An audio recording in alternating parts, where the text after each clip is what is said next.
Ulaya. Cheki kule kulivyotulia.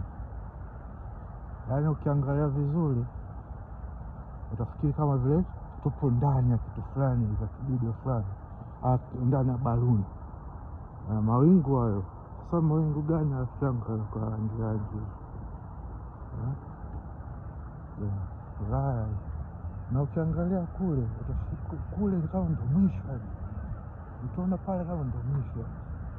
Ni kama vile umefunikwa na wingu fulani na baa.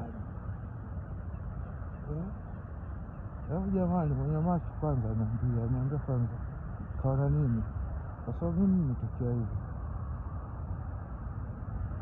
Nimetokea hivi na kujizama hivi kwenye miguu. Sasa ukiangalia vizuri rafiki yangu,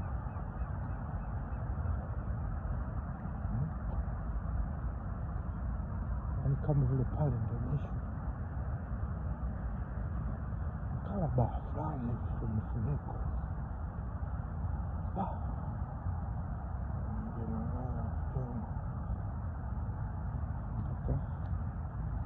Sasa haya, umeona lami sio mjini wala hii porini kabisa, ni pori kabisa ndani.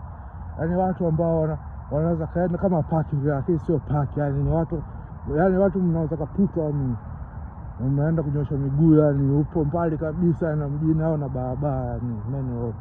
Lakini mwenzangu huko amekuwekea lami. Wewe imagine wenzetu wanakuwekea lami porini, rafiki yangu, sehemu za kupita nyama tu.